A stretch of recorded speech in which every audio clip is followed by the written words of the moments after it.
दर्शक बंधु वर्तमान समय देखिए एसीएफओ सौम्य रंजन मृत्यु मामलें जहाँ गोटे बड़ खबर जहाँ सामना आसूची सौम्यंकर बापा पहुँचले हाइकोर्ट रे न्याय परिवार हाइकोर्ट रे पहुँचे तेबे यह नहीं कौन रोचे संपूर्ण खबर आसन जाना यही भिडियो किंतु ता पूर्व आपण मध्य जो मैंने सौम्य को न्याय देवा चाहते निश्चित भाव में भिडियो को लाइक करूँ। हाइकोर्ट गला सौम्यंकर मृत्यु मामला सौम्यंकर परिवार हाइकोर्ट रे द्वारस्थ हेले या सहित सीबीआई तदंत दाबी हाइकोर्ट रे मामला दायर होइछि। पुलिस जाणीशुणी तदंतर बाटाबणा करुछि बोली सौम्यंकर परिवार लोके कहते।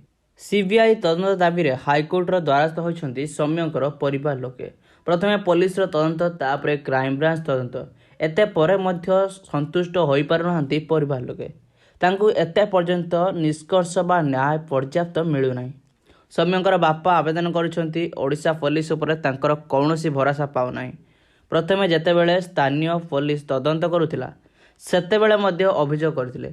से कहिथिले पुलिस जाणीशुणी बाटबणा करुछि। सबु प्रमाण जोगाड़ करबा परिवर्ते पुलिस ताकू नष्ट करबा को चाहुछंती।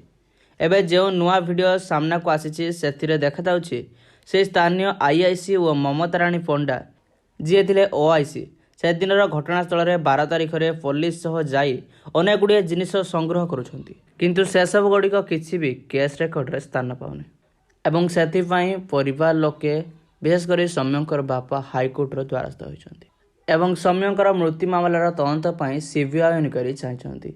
तेबे दर्शक बंधु आपण माने कोन चाहते सौम्यंकर मृत्यु मामलार प्रकृत में सीबीआई इनक्वारी करबा उचित ना नहीं निश्चित भाव में हमको कमेंट कर जणांतु।